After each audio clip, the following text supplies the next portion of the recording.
What's up, you dirtbags? My name is Luke Egerbron, the co-host of the #1 podcast in the world for dirtbags. Here with my other co-host, Mr. Luke Payne. How we doing, man? Mr. Egerbron, cheers, brother. Doing great. As you and I were talking before, things are great in my world. How are things in your world?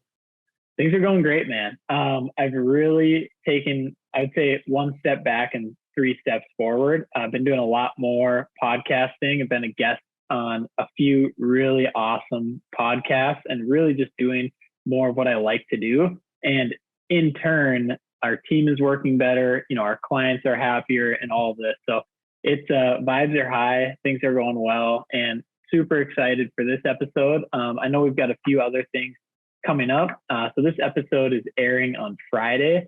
If you're listening to it on Friday, this upcoming Monday, we've got a massive Dirtbags University. If you've never been to one, it's a private webinar. You pay $20. You can find the link on our Dirtbags website. Luke, talk a little bit about what we're doing on Monday. The Dirtbags U, man. We are diving into how to bid. And the special guest is actually Trevor, our head estimator. So he is going to dive in through some of our sheets on previous bids that we've done, and he's going to take you through the process of what he does to find true cost, and just, you know, all around basic estimating things and things he looks for, and, you know, hopefully learn something from it. So that'll be a really fun one. Yeah. And it'll be so detailed that if anyone listening was on the Dirtbags University with Will Schuler, it'll be somewhat similar to that, where we're going to sit, listen, and dive in to spreadsheets, to numbers, how to estimate, how to bid, and just like dive into how Western does it. And I think that's what we're really excited about, is that, you know, we're kind of opening a lot of things up here. And that's why we keep these webinars private. And that's why we, you know, ask everyone to keep it private, to come get all the information they can, learn, but also have a good time. I mean, we all have drinks. It's a Monday night, 7:30 Central. It's a good time. Absolutely. Looking forward. But without further ado, Luke, drum roll. Who do we have tonight? So, gigantic guest. We've been waiting for this one. He's a hard man to get a hold of. Impossible. Mr. 325. I've gone through 3 of his secretaries, but we finally got the man, the new 325 owner, Mr. Devin Boudreau with Rueben Group. What's going on, man? What's going on, boys? How you doing tonight? Cheers, brother. Cheers. Thanks for taking the time. Thanks for coming on. You and the Canadian accent down in Texas. We love it. You got it. Representing down here. Hell yeah, dude. Again, thanks for coming on and taking the time. Luke and I have been talking about you for a while, and obviously wanted to get you on. You know, just kind of right off the bat, Luke, I'm sorry I'm jumping into it, but so your story, you came from Canada and you moved to Texas. Yeah, that's how it is. I started up in Canada. I was at 3.5. I was 4 years in Canada, and just decided that the political landscape and the economy and everything there was not going anywhere good, and kind of just got sick of how things are going. Started spitballing with a couple of guys. You know, it actually just started in the shop one day. It was in March. We got back from doing a 36-hour push of snow plowing, and we get back in the shop, and we're just kind of spitballing, like, you know, we all like plowing snow for the first couple hours. And then after that, it's just like, man, this is brutal. You're not really making much money on it, you know, wearing shit out. And it's like, yeah, okay. We're just joking around. It's like, we need to move somewhere like warm, get out of this winter crap, you know, all this stuff. And it just started as a joke. We literally were just spitballing in the shop for an hour about it. And then kind of was like, well, shit, maybe we could do this. And I started looking into it, went down the rabbit hole. Ended up coming down to Dallas in June, checked things out here, see what it was like. We talked to a few people, and, you know, things are booming down here. Lots of work going on. So came down, checked it out. Was here like 3-4 days, and I was like, I'm sold. Let's go. I'd never seen so much construction in one place in my life. When I came down here in June, it was just nuts everywhere. Anywhere you looked, it was booming, equipment moving, dirt moving, and it just was a no-brainer to me. So went through the whole process. It's a pain in the ass, cost a lot of money. It was, from the time we started talking about it, it was probably a whole year from the time we got the harebrained idea to come down here till I was like fully good to go down here. It was about a year process.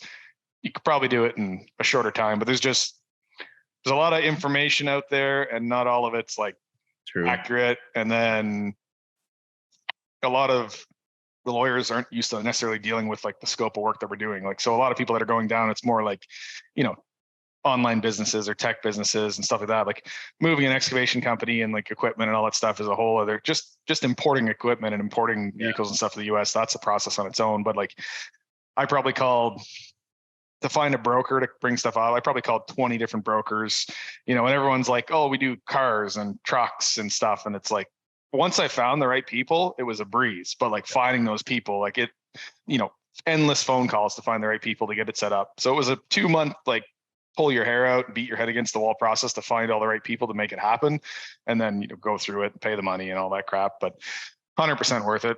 It was definitely awesome. My biggest thing was when I looked at moving, I'm like, if I'm moving, I'm going somewhere that's got a 12-month work year. Like I hated the, you know, 8 months where you're flat out making money, going hard, you know, and I wasn't a big fan of snow removal and I never really got into it. You can make a shit ton of money doing snow. I know lots of guys that make a ton of money doing snow, but you got to be set up for it. It almost needs to be like, you know, not necessarily maybe your main focus, but you got to make it a top priority and be set up properly to do it.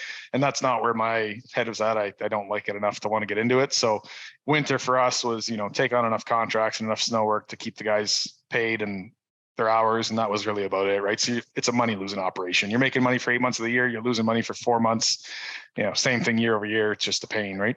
Doesn't really add up. No. Who did you talk to when you went down there? Were you like, I'm just going to look up a general contractor and be like, hey, from Canada, thinking I'm moving down here, pushing some dirt and laying some pipe. What do you think? Honestly, man, I literally picked up the phone, cold called some home builders, cold called a bunch of different development companies, pool companies. Everyone was telling us, all the realtors were like, man, like people are paying like $250,000 to put a pool in, not $250,000 for the whole pool. Like, yeah, you know, so yeah, everyone has, you know, here's numbers and they're like, oh, that's crazy, right? So, you know, yeah, $40,000 to dig a pool. I'm like, I'm digging pools if that's the case, you know. So I called probably 30 pool companies, you know, got the scope on all that. And it's like $6-7 to dig a pool, which isn't bad money. It's good money, but yeah. I just cold called a bunch of people and got into it and really kind of went down the rabbit hole. And, you know, every person that you called, every company that you talked to, didn't matter what, you know, whether it was going to be for like houses or development and subdivisions or pools or whatever, there was a lack, you know, for excavation in all these markets. You know, they're, you know, booking 6, 7, 8 months out for stuff. And it's like, okay, there's definitely a market for it. And then coming down here and just driving around and seeing the amount of equipment moving and stuff is just on another scale. It was mind blowing, but that's any busy city, you know. And when you look at Canada as a country, I think they just hit 40 million people for the whole country, and Texas is 29 or 30 million people for the state. So yeah, the scale is just massive.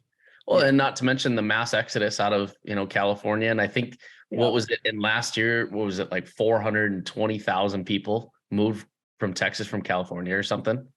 Austin's up. Austin is up 16.9% growth in population in 4 years. That's wild. And that's primarily from California and whatnot. So, and it just keeps growing. It just keeps growing everywhere. Did you look at Austin potentially moving there? No, because when I left Canada because of all the liberal political ideology crap, and everyone you talk to in Texas that's not from Austin is like, don't go to Austin. Cool spot, full of liberals. California's taking over, man. And I'm like, I just came from that. I'm not going to that again. So move one place and not go back, right? Yeah, and then like how, because it definitely sounds like the decision was obviously calculated. When you're moving your company to a different country, it has to be, you know, calculated. But how much of it was just like the gamble of like, I'm going to gamble on myself. I know I can make this work. I know I can, you know, pound the pavement, make these calls. But I mean, you didn't really know a whole lot of people in Dallas. And so I think a lot of it was just like hitting the phone.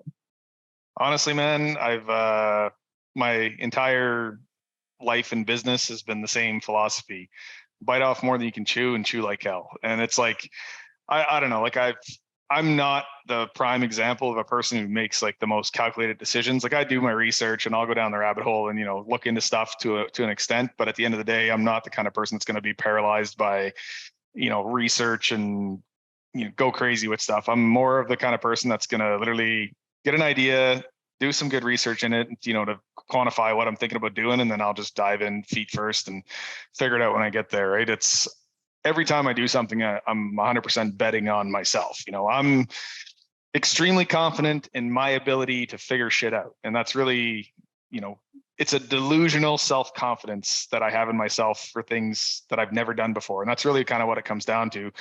And I've always kind of been that way. When I started an excavation company, I had literally 4 hours of seat time in an excavator. That's it. And that's all it is. First time I ever dug up a sewer line, I didn't even know what it looked like. Never saw one before in my life. Buddy of mine's like, hey, can you guys change out a sewer line? I'm like, sure. I guess. Yeah. Called a couple. Yeah. How hard could it be? Yeah, I called a couple guys that I knew that were doing sewer and water. I had a buddy of mine who I grew up with who did sewer and water. And I'm like, hey, this is what's going on. Oh yeah, it's easy, man. Don't worry about it. He's like, when are you doing it? I'm like, they want to do it next week. Oh shit, I'm off on Thursday. I'll come up and give you a hand. So he drove up 2 hours, helped me out the first one. And then the first, 10 that we did was a complete, shit show and screw things up and do things over again and whatever. But there's this, everyone's got this whole saying, it's a fake it till you make it, but there's a caveat to that. It's awesome. It's all fine and good to fake it till you make it, but you also have to be willing to put in the legwork to go out and figure out how to do it properly. Because if you just go out faking it and try to do it, but you don't do any research, you don't look into it, you don't call people, you don't learn about it, you're just going to end up screwing things up and screwing people over. So at the end of the day, you have to be willing to take risks and fake it till you make it in a sense, but you also have to be willing to put in the work to learn how to do things. And I mean, YouTube, Google, people, like pick up the phone and call people. There's nothing out there that you want to know how to do that someone hasn't done already that you can't just call and be like, hey, how do you do this? Or research it. You can find the answers. You just have to be willing to look for them. And I find a lot of guys are scared to get into things they don't know because they're scared to be vulnerable in a sense and ask people questions or do the research and figure out how to do something. Nothing you're ever going to do in life that you've never done before, you're going to be awesome at the first time you do it. You're going to suck at it, but eventually you'll learn how to do it and you get better. And that's what business is. Be okay sucking at things and then learn how to get better. Yeah, really I know. You gotta drop your ego. Sorry, Luke. Yeah. But in that whole thing that you just said, drop your ego as a new business owner and learn how to do it right. Right? Like you said, be vulnerable, make those calls. Yeah, don't be scared to ask.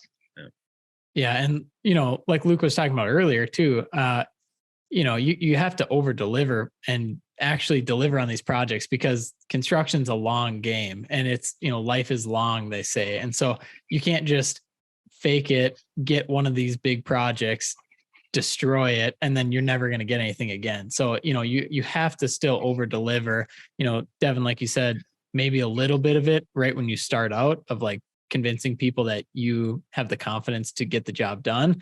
But then you have to over deliver for that client. Well, and that's the thing. It's there's a couple things that you need to have a business, and number one, you need a customer. So you have to have a customer, otherwise you don't have a business. And what you're doing for a customer doesn't matter what it is your business is, you're solving a problem. So find a problem, figure out how to solve that problem, find the person you're going to solve it for, who's your customer, and then learn how to sell that solution to a customer. And then you can go really far and, sell solutions to problems that people don't even know they have, and that's kind of how I got started we did a lot of residential sewer lines, a lot of replacements. So in Alberta, Canada, and Edmonton, where we were at back in the 50s, all the houses and all the sewer systems were built with the Orangeburg non-corrode pipe. Some places down the States have that. It's a tar paper and asbestos pipe that they built. Oh, yeah. And it was the first synthetic pipe that was ever invented, before PVC and all that stuff. So it was, the magic solution because clay was super expensive after the war and stuff. So they started putting these Orangeburg pipes in. And then 10 years in or 9 years in, somebody realized hey, this stuff's got a 40-year lifespan and clay's got a 100-year lifespan. Let's go back to clay. So they went back to using clay. But there was a 10-year period where every house built between 1950 and 1959 in Alberta and Edmonton had this tar paper non-corrode pipe. And in the 80s, the city realized that the city used to own the utility right to the foundation wall, and it was their responsibility to maintain it up to that point. And then they realized, well, shit, we're going to have to change all these sewer lines. So they changed that to the property line. And at the time they were selling an insurance policy for $27 you could buy and it would cover it, but nobody bought it. So fast forward to when I started, it was at that point, most of these lines were 60, 70 years old and they're all starting to fail. So I got into the business, like the first sewer line was a buddy of mine who did camera inspections and, got the first line, did it. And then it was literally almost like a marketing thing of educating people, explaining to people that you have a product that's failing, your sewer line is going to collapse. You need to change this out. You need to replace it. There's insurances, there's different things about it. But that's really where I got in. I got really good at educating customers. And I realized, and I learned at a very early stage in business, that customers and people in general want to buy from people they know and they trust. And if you think about like the beginning of capitalism, way back when, you had a small town general store, the bank, the butcher, everything was there. But, Jimmy owned the store and everybody in the town knew Jimmy and everybody trusted Jimmy. So they would buy from Jimmy. Nowadays, you don't know Walmart, you don't know these big companies, you don't know these people, but humans are preconditioned to want to do business with people they trust. Mm-hmm. And that's where being able to have somebody trust you makes it easier to sell them a product. So the easiest way to gain someone's trust is to educate them. You teach somebody something, you automatically are preconditioning them to want to trust you. And the thing that a lot of guys forget in our industry is you can establish trust by teaching people face-to-face, one-on-one. So I meet you, we have a conversation, I go to your house because you have a problem, I show up, I educate you about what the product is. Okay, you have this Orangeburg pipe was put in 50 years ago, the whole spiel about what it is. And I educate them on this, that they knew nothing about. No one knows what a sewer line looks like because it's buried under the ground. They've never seen it, they're a homeowner. I educate that person face-to-face, one-to-one. What I started doing was jumping on Instagram. And that's actually how I met Luke. This is following me on Instagram. So I'd jump on social media on Instagram and I would start doing videos every day. We show up to a job site, jump on my phone, I become the face of the company. I'm putting my face out there because people want to buy from people they trust. And if I just am a faceless company like Walmart, there's nobody to trust. So you got to put yourself out there and you have to become, or somebody has to become the face of your company in order to start building trust with customers. And that's what I started doing, was literally every day we'd go to a job site, I'd jump on my phone, flip it around. Hey guys, what's going on? We're on this job site today. This is what we're doing. We've got a sewer line that collapsed, to the point that I'd, flip the camera around, jump in the ditch, cut the pipe out, show them how it's collapsing, why it's failing. And, I'd do this every day for years. That's what I would do. Didn't matter what we were doing, whether we're putting a septic tank in or doing a sewer line or changing a catch basin. I have a couple thousand followers on Instagram right now. And at the time, in Edmonton, I might have had 200 or 300 followers on Instagram when I started. And most of these people are like, they're not contractors or other people, like they're just homeowners or people that stumbled across my profile and they start looking at these videos. And it's like, I would get so many messages from people being like, man, that's so cool. I never knew what that looked like.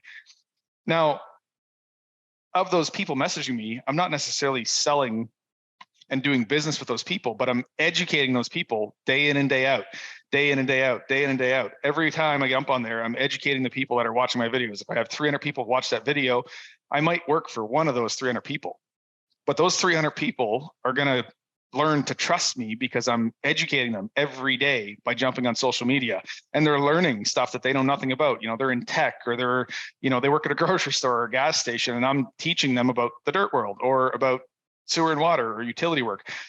I've now built trust with all these people. That person is at a house party and their friend just bought a new house and the sewer line's not working. Oh man, like check this guy out on Instagram. He's always doing. Now that person who knows the other person and the other person trusts them automatically pass the trust that I've built with this person that I'd never met in my life onto their friend who I've never met in their life.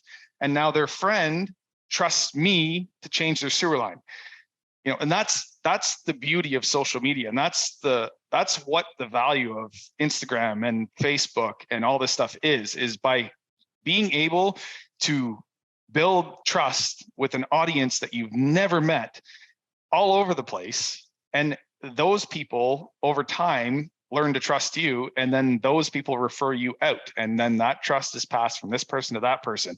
And it's like a backdoor hack as to how you can reach more customers. And I mean, honestly, like in 3 years in Edmonton, we went from, being a startup to doing nothing but utility work, sewer and water. every friggin' day. And it was purely off of referral and word of mouth, referral, word of mouth, referral. We spent $0 on marketing for 3 years. And all it was I started with that and I just kept building on it incrementally from there.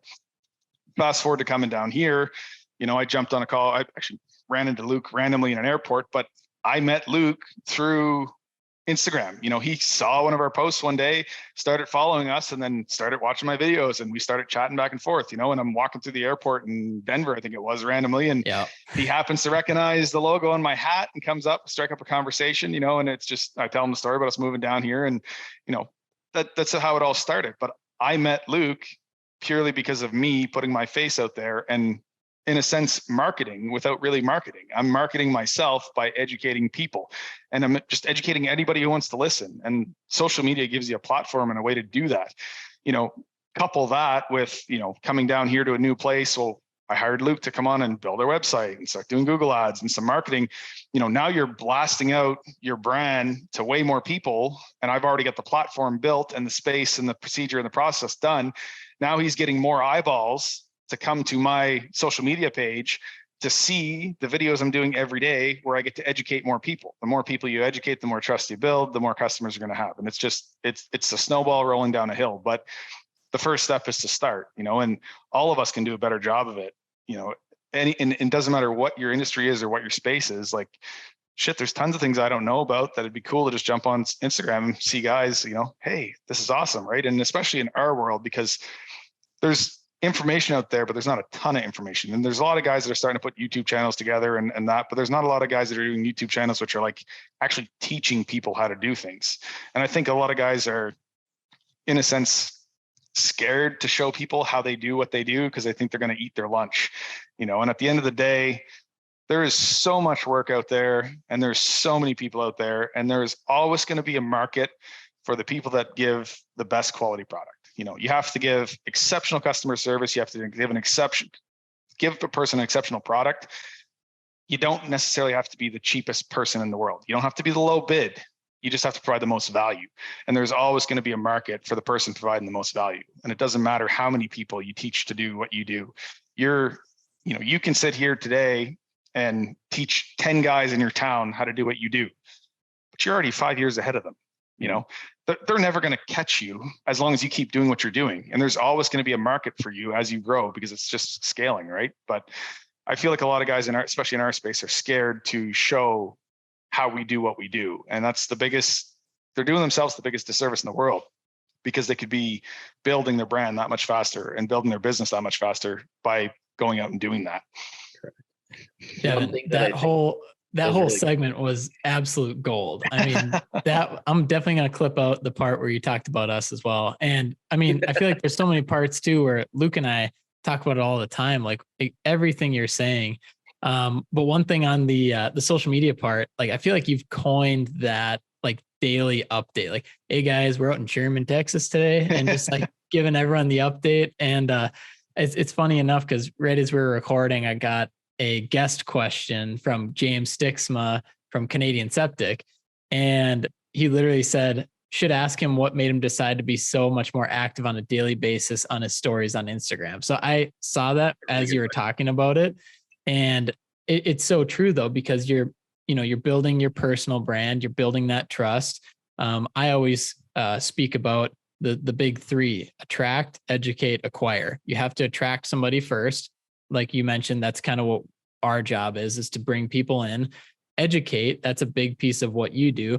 And then you have to acquire them. You have to have enough trust to acquire that customer, to acquire that contract. And so the way you do it is, I think, very unique, because like you said, there are tons of people that find all of this interesting that didn't even know it existed. Like, oh, I just flush my toilet, it goes wherever it goes. Or I turn the faucet on and the water comes out.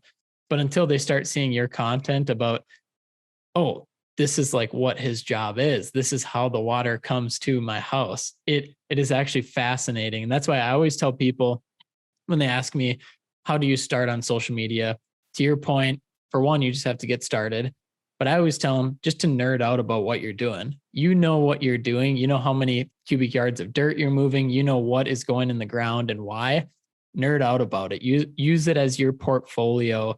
to teach somebody something, even if you don't think anyone cares, because somebody's going to see it, they're going to be interested, and you'll start to build that up. So the difference with you is that you understand that and you keep it consistent and you just keep rolling with it. And, you're teaching people in the industry, you're teaching people just outside of the industry like me, and you're teaching people that have no idea what even goes on, like with what you do.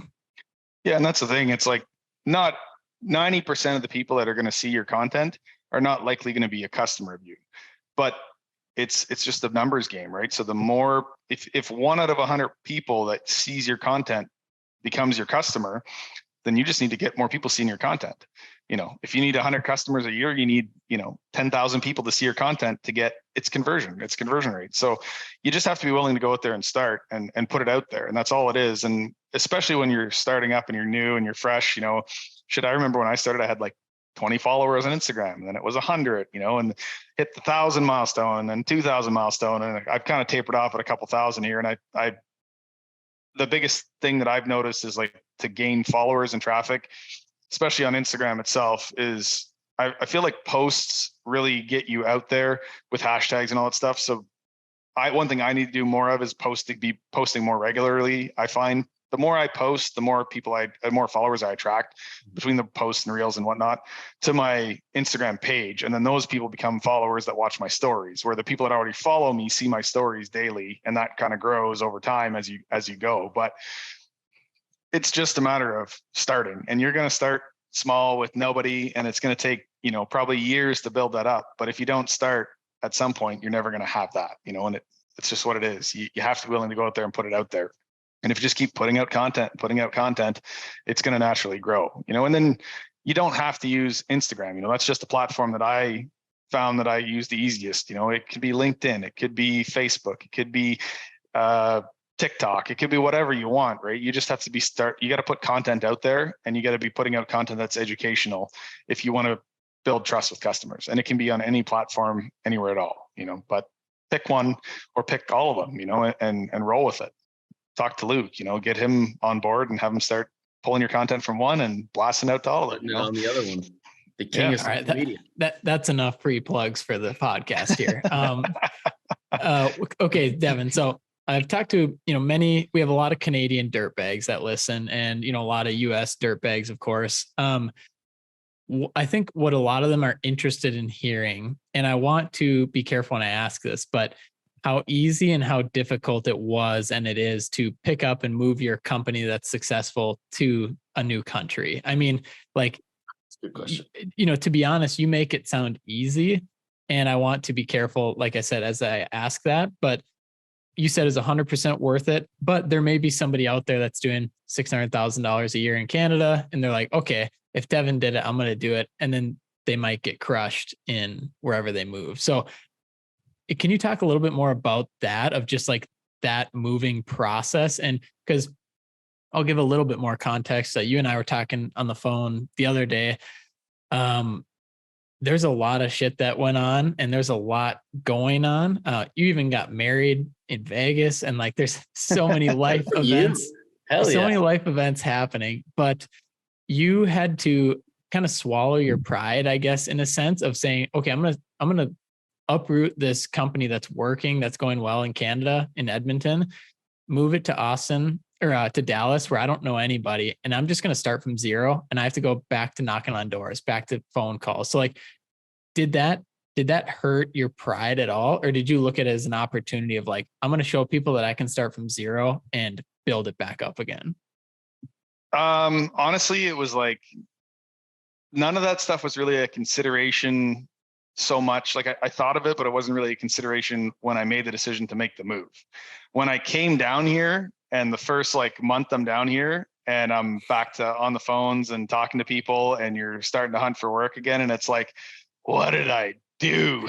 Because there is a bit of the ego and the pride part of that you definitely have to swallow, for sure, because you are 100% starting over from scratch. But you're not necessarily starting over from scratch because you have all these skills that you learned. So like it took me 3 years to build my company to the point where it was like a, well-oiled machine for customers coming in. The first year it's, you're doing 1 or 2 jobs a week, and then it's 3 or 4. And then all of a sudden you need 2 crews. And, it took that couple of years to scale to that point, but you learn a lot of skills along the way on how to do that.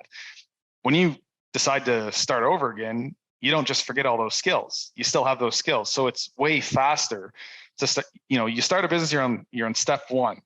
You uproot your business and you move to another place. Well, you're starting on step 10 because you have all these skills, and maybe you have some equipment and you have some money behind you, and all these things that help you do things quicker because you don't make the little stupid mistakes that you did in the beginning because you've already learned those lessons. So now you're just taking what you know and you're starting over with what you know, but you're not really starting at scratch again. You're starting up here.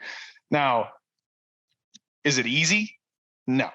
It's like, it's 100%. Like, think of it, you have to be willing to 100% think back to your first year in business, the hustle that you put in the first year in business, and you have to be 100% willing to go back to putting that hustle in, the 100-hour plus weeks, the late nights doing quotes, the, all the bullshit little stuff. We went from doing, where I wouldn't have to, when we left Canada, I didn't have to look for work. It came to us. When I came down here, I had to go back to looking for work. That is a big pill to swallow for a lot of guys, and it was a pill to swallow for myself too, and can I say it was easy? No, it's not easy, and it's expensive, and there's a lot of red tape, and there's shit to go, like bullshit and hoops to go through. If anybody wants to make the jump from Canada, hit me up on Instagram, shoot me a DM. I'll give you the whole like cheat sheet, call this guy, do this, call this person, do that. Like, it's now that I've done it, it's easy. I can tell you, yeah, do this, don't do that, don't do that, don't do that, don't do that. But for me to go, I didn't have that. So I had to figure all that stuff out. And I made, tons of phone calls, did lots of things that was like, I didn't need to do it. It was a waste of time. I could have, now knowing what I know now, I could condense it and probably get it done in a couple months, but it took almost a year to make it all happen, to try and figure it out.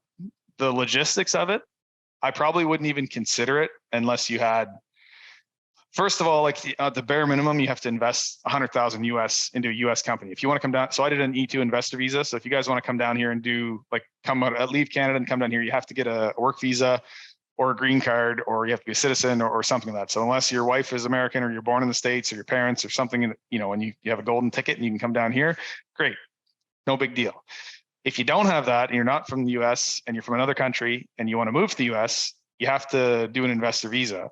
So, or you have to have a sponsored visa. There's a couple different visas that apply, but for most people that are in the industry that we're in, you're probably going to be looking at an investor visa. So you have an E2 or an EB5. EB5, you invest $1,050,000 into a US company, you get a green card, you're good to go. E2 is a minimum investment. They don't specify what it is, but any immigration lawyer is going to tell you it's 100,000 US minimum invested into a company. Our investment was substantially more than that, and that's like the bare minimum. So it really goes by what kind of business are you trying to start? And they look at it like, okay, do you have the capital? Do you have the equipment? Do you have all the stuff you need to start this business? Because the whole process is you're filing an application and a petition with the US government to say, I want to come down here and start a business. And they want to see that you have everything you need to start the business, because they don't want to let you in here to come down here and your business to fail. Mm-hmm. So you have to come down, you have to get an office, you need a shop, you need signage, you need marketing, you need a website. You basically need to build a real and operating business before they're going to give you a visa. And you have to put all that money out, do all that legwork, and then send in an application and say, hey, is this good? And if they say no, you just lost all that money. It's gone. You're going back to Canada or wherever you came from. So it is a gamble in a sense, but not really if you're, going to come down and build a real business. Logistically, I wouldn't consider it unless you had about $250,000 that you could play with to go and do it. So if you have equipment, you're trying to move down there, you got to go down and get lawyers, set up the business. You have to have money to carry yourself for, the 6 months it's going to take probably to get set up just to get the visa. And then you also have to start working, to go from nothing to building a clientele up and generating revenue. So like, I probably wouldn't advise anybody considers it unless you got probably $250,000 sitting there ready to burn to a jump hole. into it with it. Yeah. Yeah. And I mean, there's creative ways to do it. If you're leaving where you're coming from, well, maybe you can sell your business, maybe you can sell your customers, whatever. Like there's always ways to do it, but at the end of the day, I probably wouldn't attempt it unless you had, access to that kind of cash to really kind of come down and do it. Otherwise, it's really going to be a struggle. Not to say it can't be done. Anything can be done, but if you want to be able to, do it and not be completely stressed and potentially shoot yourself in the foot, I probably wouldn't advise it unless you were at that point that you could, at a minimum do that. And then, from there, you got to be willing to go 100% all in and go back to eating crow and swallow your pride and go start all over again from scratch, but you're not really starting from scratch. You're starting with all the skills you have.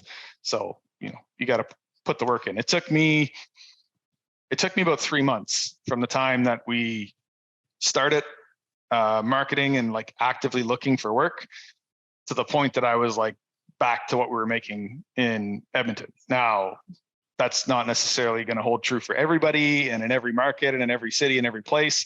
Like, don't get me wrong. Like we had a couple like lucky breaks and some good, well, was it lucky? I don't know. Like I made a shit ton of phone calls and we, there's always an element of luck involved in it. Right. But at the end of the day, it took us 3 months from the time we started actively looking to work to be to the point where we're back to what we were making, in Canada. So, there's that. So realistically, the quickest you're probably going to do it, 9 months, realistic timeline is probably 9 to 12 months. So you got to be able to carry yourself for about a year, in order to do that. So it's not an easy thing to do financially by any stretch of the words. And then there's also the whole element of you're shutting down a business that's making money, to start over again. That's a huge mind. I won't curse on here, but a mind fuck.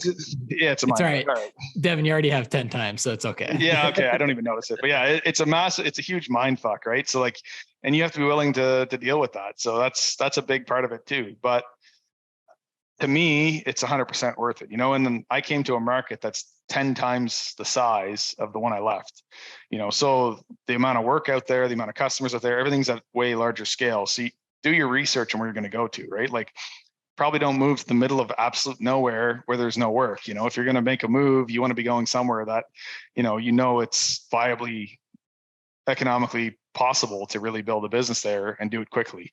But yeah, there is a lot of logistics to it. And like I said, I probably wouldn't recommend it unless you had about $250,000 sitting there that you could go and do that with, or you're going to keep your business operating in Canada, or whatever country you're in, and then come here and start another one, and that's another option that you could look at as well. And that might make it work too. Right. But there's definitely, in short, it's not easy, but it can be done. I did it. I'm living proof of it, I guess, right? I proved the concept. You can do it too if you want. But yeah, that's it, man. I got one question right off the bat. When you, from obviously starting to when you started up in Canada to starting in Texas, what were some like things that you remembered? Like, I remember doing this back up in Canada, but then also remembering like, I'm going to do it a different way. This didn't work last time. I'm going to try to apply it this time. Like, what were some of those key things that you remembered? For me, it was sales is always the biggest thing when you're starting a company, right? So when you're starting new, sales is, you live and die by sales. So for me, I had a lot of years of being able to refine my sales skills and, being able to talk to customers and sell our product and stuff. But it really comes down to, what are your core values? What are your company core values? And our core values is like my thing that it's on all our trucks, it's on all our equipment, it's on my business cards. And it's not just a tagline. It's not something I just thought up was great. It's doing the right thing even when no one's looking. And we live and die by that. Man, I'll rip shit. If I show up to the job site, I did it today. I got up to Sherman and I get there. The guys had just left for the day, wrapped up. They finished this set of duct bank. And I get there and I get looking at it. And I called my foreman over. I'm like, hey man, like tomorrow you guys got to come up here and redo this. What, really? Like they were ready for inspection. Like this was done. They were going to turn it over to the client. And I look at it. I'm like, no, you guys got to pull this out and do it again. And I'm like, I don't like this. This is loose, and I'm nitpicking shit, and honestly, like it probably would have passed inspection 100%. It probably would have passed inspection, but I get there and I look at it and I'm like, to me, it's not to my standard, there's a bit of garbage in the ditch. Some of the tie wraps are a bit loose, some of the rebar is loose, and I know in my head, based on the level of quality that everybody else is doing on that site, that probably would have passed inspection. Mm-hmm. And I told my foreman, tomorrow you're coming up here with 2 guys and you're going to fix this, rip this out, redo this, put this way. That's going to cost me money. Tomorrow I'm going to send 3 guys up there and they're going to spend half a day on this site on my dime, redoing work they've already done. That probably would have passed. It would have been acceptable to the client, but it's not acceptable to me, because I look at it and I'm like, this is not the quality that I want to put out there. And I don't care who you are and what business you're in, you should have that outlook. You should have that, that's how you should think about your product and your service. Is it needs to be the best possible quality product. And you have to be willing to show up to a site and see that. And if you failed as a leader and as a business owner to communicate that to your guys effectively so that they know that's the standard, you got to be willing to eat that financially to have them redo it, and that might take 2 or 3 or 4 or 5 times of doing that to get your guys to the point that like, shit, Devin's going to make us redo this again. And they don't want to do it again because it's hot and shitty out. So they're going to do it right the first time, but that's one thing that I'm like, I'll live and die on that, and it honestly, in the beginning, it took me probably 6 to 9 months when I started in Canada to get my guys to the point that they got the picture that if it ain't perfect, we're ripping it out and doing it again. Mm-hmm. And I mean, I did that, I don't know how many, to the point I'd get to a site and the guys would be like, all right, what's wrong? Whatever. And I'm like, no, we got to, come on, man. Like no one's going to know. I know it's there. Do it again. Yeah. Pull it out, do it again. And that cost me thousands of dollars. But I built that culture with the guys in Canada that this is the standard we're going to set. And that built us a reputation, that built us a company. And then come down here and you hire all new people and then you're starting that all over again. You're building that culture. You're teaching those guys, that is something that's hard. Monday morning, Saturday, I drove up to site to go pick up an excavator and I get to site. The guys left site. They left that site at 5:30 on a Thursday. I told them when they left, make sure all the equipment's parked here, everything's clean, ready to go, so we can move shit out of here. And I go Saturday by myself to go pick up a hoe, and I get there, tracks have mud in them, there's garbage in some of the machines, like one of the machines is so low. I started the hoe up and the friggin' fuel light is flashing red, like on the line. I called my foreman, I'm like, Saturday, I'm like, I'm not calling to ruin your day, man. Just calling to let you know that this needs to be corrected. Monday morning, everyone's coming to the office and I'm going to rip everybody a new asshole so that they understand, what this is. Yep. Monday morning, everyone showed up here to the shop and I ripped everybody a new asshole. I shouldn't say ripped everybody a new asshole, but I had a really strongly worded conversation with pictures and like, this is not acceptable. Mm-hmm. I don't give a shit if that's acceptable for everybody else. It's not acceptable for me and it needs to be better, and I explain why, not just fix it. Yep. And I explain the reason why. I'm like, when I pull up to a job site and I see someone else's equipment that looks like shit, I think to myself, man, those guys don't give a shit. And then I also think, well, if they're going to leave their equipment that way, what's their work going to look like? And I was like, maybe not every client sees that and thinks that way, but one client might. And we might never work for that client because of that.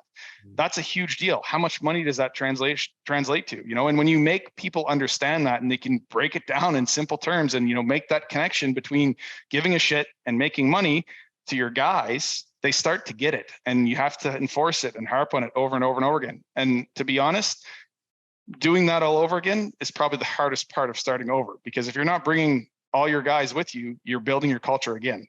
That's hard. No, fantastic points there. Because I mean, yeah, like you said, shitty or not shitty equipment, but shittily placed, shittily, taking care of equipment. People are going to look at it and be like, this is probably what their work looks like. There's no way I'm going to hire them to do my shit if there's garbage all over. Everything is empty. There's mud in the tracks. They're parked in random areas. They're parked in areas that they shouldn't be. And yeah, great. Great. We've all seen the guy that pulls onto site with a clapped out old truck. And he's got garbage piled all over his dash and there's dents all over the place and it hasn't been washed in 2 years. And you instantly think, what a friggin' loser. And you automatically go to the quality of work that guy is going to do is so low. It's not even funny. That's the first thing that you think of. And we all see it. We all think that. but sometimes we're not very good at criticizing ourselves, like you jump in your truck. Well, what's your truck look like inside? And then those are things. And like, it's all the little stuff, but you have to pay attention to those little details because that all matters. It all plays into the big picture. And at the end of the day, it's like how you do one thing is how you do everything, and we all, myself included, can do better, and that's the thing is if you constantly strive to keep pushing that bar further and further and further, you're going to build a culture that is constantly going to do that. Everyone's going to start thinking that way and start moving that way. But in the beginning, it takes a lot of time and it's going to cost money, because guys are going to do things that aren't great. And it's easy to say, screw it, bury it. It's good enough. It's hard to say, you guys are coming back here tomorrow and redoing this. And then you're paying money to have them do that, to learn that lesson. Right. So you got to be willing to do that. Exactly. Well, and just you as a leader being at the forefront and basically like, this is costing me double now to fix this mistake, right? You guys have to come back. This was not bid into the project. I'm losing money on this project to teach you guys this lesson to do it right. Right. That speaks volumes just on the leadership side. And it's one of those things, and that it's, you can do it on a small scale. And to me, it always comes back to like garbage in the equipment, washing equipment, keeping trucks clean. What are your guys wearing on a job site? Do you buy them good shit? All my guys have shirts. They all have vests. All our shit is logoed. All our stuff is deckled. I bought every one of my guys a Lift hard hat. They're freaking $150 a pop. I didn't buy them because they're comfortable as hell. Mm-hmm. I didn't just buy them because they look cool. I could have went to Home Depot and bought, the $16 white cheap plastic hard hat, slapped a sticker on it, and everybody would look the same. And it's the same effect from a visual perspective. I did that because I'm like, shit, these guys got to wear these every day, and I'm going to make them wear them. So I'm going to buy the most comfortable hard hat that you can get, and as an owner, you have to be conscious of that stuff. You can't forget that you were a worker and how much it sucked to do that stuff too. But from a business perspective and a marketing perspective, when you quantify, that cost of the $150 hard hats and the vests that are all, embroidered, and the shirts that all look the same and are all embroidered, that's a big dollar cost that you're putting out. Where is your return on that? Well, one, the guys like wearing the shit because it's good stuff. Mm-hmm. So they wear it to site. So that makes you show up to site and it just looks professional because everyone of your guys is wearing the same thing, and you show up to the job site, everyone looks the same. Everyone's clean, prim, proper, equipment, same thing. You got an excavator sitting on a job site. If you don't have your company name on it and phone number, you're an idiot. Mm-hmm. You have a billboard sitting on a job site, advertising for you, and it doesn't have a phone number and a logo on it. Like, you go down the highway and buy one of those billboards for the month. How many thousands of dollars does that cost? And you're paying for the machine anyways. So spend the $3-4 grand to, slap your logo on it and put your phone number on it. But flip side of that, you better make damn well sure that the machine looks good and it's clean and it doesn't look like a clapped out piece of shit sitting there, and I'm not saying go out and buy all new equipment for that reason. Shit, you can go buy an old piece of gear and go buy $150 worth of paint and bring it in the shop on a Saturday, sand it down and hit her with rattle can paint, and it's going to look decent, and slap some logos on it. It doesn't have to be new shit, but at the very minimum, make sure your logos are on it. Make sure it's clean. When you pull a piece of gear on a new job site, take it back to the shop and wash it. Exactly. Yeah.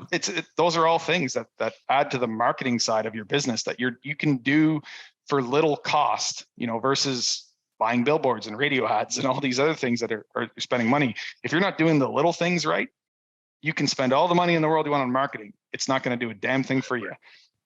Exactly. Yeah. And I 100% agree. It's like that sort of non-digital marketing is like step one. I mean, you have to have that consistent branding, and like, why not? Your trucks are at the job site all the time. Your equipment's at the job site all the time. Get it deckled up, toss some paint on it. I mean, it's like, why not? It's a moving billboard. It's on site all the time. You start building that trust with people that are driving by, seeing your shit all the time. And then they do see you online. They do see what you're doing in the community, and they are actively building that trust. And Devin, like you said too, I mean, it all kind of completes this whole loop of like, you're not just doing one thing. You're not just doing Instagram stories to get all of your work. Like it's a whole omnipresence marketing plan of like, we're going to have our equipment looking good. We're going to have everything cleaned, consistent. logoed up. And also like we're going to over deliver for our clients. We're going to have a clean website. We're going to clean up after our job sites, over deliver, and just continue to like go above and beyond. And that way you're building that company and not just like Joe Blow across the street that's going to crank out a project for you for an hourly rate. I feel like you're building a sustainable company instead of just, cranking out projects on the side. Yeah. And at the same time, it's like, when you're starting out, it's hard to, when you're starting a business, cash flow is always the problem. Money's always tight. When you get going, you got to pick and choose, am I buying the piece of equipment or am I, deckling equipment or buying a bunch of hats? You got to try to balance all that stuff. When I started out, I'd buy like 10 hats at a time, and I'd buy like maybe 10 hats every 3 months. And it was like, that's all I could afford, at the time, and that's just what it was. And you got to start, right? But you can't necessarily, you might not necessarily be able to do everything at once. In the beginning, the first thing I did was I got my truck deco. I remember going out and getting my business cards the first time. So I don't know if you can see that. These are my business cards. They're 30-point black soft touch. It's like a velvet card, and they're foil stamped on the back and on the front. This card's $1.36 per business card. Damn. They're not cheap, but when I went into the card shop, the print shop, I went in there, and the first time I go in there, they give like the samples and stuff like that. And I'm going through the thing and I find this card. I'm like, man, that's cool. It's the thickest card in there. It's super soft. It feels cool. It looks awesome. I'm like, I want that card. And the girl's like, no one's ever ordered that before. Why not? She's like, well, it's stupid expensive. I'm like, well, how much is it? What's it, like $1.30 a card? What are you getting? 10,000 business cards?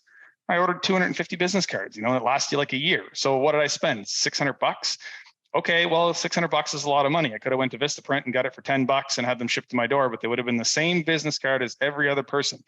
Every time I give someone a card, the first thing I hear is, wow, that's a nice card. What do you do with a business card? You throw it in your cup holder or your center console, or you stick it in your visor. When you're sitting around there and you look up and you see a thick business card that stands out, it pops out. It's not just a white card like everybody else's stuff. But to me, this is the first impression that I'm giving to a customer. The reason I went with these cards is my logo is black, so I wanted a black card. How they make black business cards is they take white paper and they print black ink on it, and then they put your logo on it. But the problem with those cards is that the edges are white, and when they sit somewhere, they fray and it looks like shit. And me, being the anal person that I am, didn't want that. So I absolutely wanted black cardstock, and that's why it's so friggin' expensive. But something as stupid and as simple as that business card and that little detail, and the lady at the card shop was like, thought I was retarded and, whatever. I give that card out to somebody and they instantly like, wow, that's a nice business card. What do they notice? The touch, it's soft, it looks good, it's clean, it's prim and it's proper. That's the first impression that they get from my business, that business card. If I gave them a Post-it note with my name and number scribbled on it, what would their impression be? Probably throw it away. And that's exactly it, right? So it's like, when I say like you have to be mindful of all the details, I mean it. Like every little detail counts, and how much business did I get from this card? I don't know. I can't put a number at it, but I know I got 1 or 2 jobs out of it. And the reaction I get every single time I hand that out is, wow, that's a nice card. When my equipment rolls onto the job site, the first words out of every consultant or client's mouth, man, that's some nice equipment. It cost me $700 to wrap a skid steer. Mm-hmm. Whoop-de-doo. But every time that machine rolls onto a job site, I get the same reaction. Wow, that's a nice piece of equipment, because it's different. It stands out. Now, if I couldn't afford to wrap my machine, at the very minimum, I could make sure that I take that machine home, shovel the tracks out, and get a pail of water and some soap and wash it before I bring it to the job site. So it's clean, at least when it shows up. Yep. When I have a rental company and they drop off a piece of gear and it's friggin' filthy, I call them up, come get this fucking thing, take it back. I don't want it. Bring me a clean one. And is that anal? Is it stupid? Maybe. But at the same time, if I'm going to set the standard here for this, I got to do it for everything. And you have to look at your own business this way. You have to keep pushing the standard up higher, because if you let this slide, this slides and this slides, and next thing you know, you're Joe Blow on Marketplace or Craigslist trying to, run your skid steer for $50 an hour, to go grade a driveway. If you want to deliver an exceptional product and you want to charge more and you want to work for good clients, then you have to be able to deliver the good product and be, you can't just give a good product and let everything else slide. It all has to go up together, and it takes time, and every day, you harp on it. How many times do you walk past a piece of garbage in a parking lot and look at it and be like, nah, walk past it. I'll do it all the time. Walk past it, turn around, walk back, pick up a piece of garbage and put it in the garbage. Mm-hmm. You have to hold yourself to that standard if you want your guys to hold themselves to that standard. Yep. And if you want to get that work and you want to be in that space and you want to command a higher price than everybody else, then you have to push everything up. But attention to detail is what it all boils down to. And you got to push that across everything. It's all a big picture of branding and marketing, and everything all plays together. You got to do all of them or none of them work. Mm-hmm. Yeah, exactly. Luke, I think I might steal that title. I think it's been a while since I've nailed one of the titles, but pushing the standard or attention to detail. But I think pushing the standard with Devin Boudreau, I think that's almost a lock at this point. So I think you locked it up. But all right, we'll Devin, take it. I mean, obviously, just Luke and I can't thank you enough for all of this. I mean, it's incredible. I feel like we could talk for hours about everything from your experiences to your business acumen, and just like you said too. I'm learning more and more about you, and we've been friends for a long time, since the Denver airport. And it's so cool to hear how attentive you are to detail, and how high of regards you hold your business, your brand, your equipment, your guys, everything. So I'm excited to dive in even further. Luke and I may have to sit down and talk about a good topic for a webinar of, because you have such an interesting marketing mind as a contractor. But yeah, this has been insane. And Devin, we just can't thank you enough, man, for being the dirtbag you are and just joining us on the show. Taking your time and hopping on with us. We do really appreciate it. Yeah, man. I mean, at the end of the day, I'm not a genius, and there's nothing that I'm doing that anybody else can't do. It literally just comes, it's little things. And it starts with you. You got to hold yourself to that standard and just keep pushing it on everything, and that being said too, you can't be a dick to your guys and force your guys to do this stuff. Because if you try to push it on people, it doesn't work. You have to set the example, and you have to be willing to do all this stuff yourself. And you have to educate your guys just like you educate your customers. I don't show up to a job site and start yelling at the guys and say, you got to clean this fucking piece of equipment. I take the time to have this conversation that I just had with you guys with my employees, so that they understand how that translates to affecting them, because at the end of the day, what's important to them? Well, their work, it's a job. They have to make money to support their family and to live. You teach them how it is that all this is going to make them more money, and you tie that together. Now they're more willing to do that, right? You don't do it with an iron fist and, you do this, it doesn't usually work well for you, because they're going to do it when you're there. They're not going to do it when you're gone, and that's what it comes down to. But yeah, we could go on about this forever, but sensibility and the leadership is huge. It is definitely 100%. But thanks for having me on, guys. Appreciate it. Appreciate it.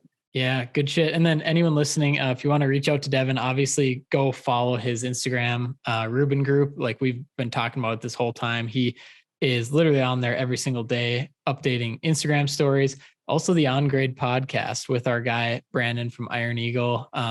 Devin, we see you out there too. I mean, you're doing your own thing, an in-person podcast, which is not easy. The logistics to that is a whole lot different than on Zoom. So massive shout out to you for that, and just continuing to like push the industry forward and leading with education. Like we just, I love working with you as a partner, but obviously like the friend you are and the leader you are, it's just so cool to see like the success just keep rolling for you. Yeah, man, definitely. I appreciate it. It's cool. I can't take any credit for On Grade. That's 100% Brandon's baby. I just show up and jump on the show with him. Like he does all the logistics of that.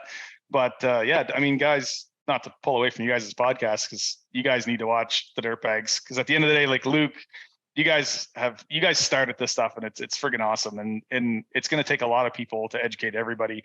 But yeah, me and Brandon try to dive into more of these topics, and we kind of go a little more in depth and stuff, especially in like the starting out in business and that, because we both started out, learned all these hard lessons, and grew in a short period of time. So it's definitely a good perspective in that sense. But I think everybody in the marketplace needs to do a better job of sharing information and putting it out there, and that's why I love what you guys do, because it's great. A lot of young guys and a lot of guys starting out, and even guys that have been in business for years, need to learn this stuff, and you guys are putting a platform out there to do that, and it's awesome. Well, we appreciate that. But like you talked about earlier, there's no secrets in this industry. Everybody should bid the same. Obviously, everybody's numbers are a little bit different, but at the end of the day, we all just push in the same dirt. So 100%. Amen. That's what it is. All right, boys. Well, we appreciate it. Go guys. Thanks. Cheers.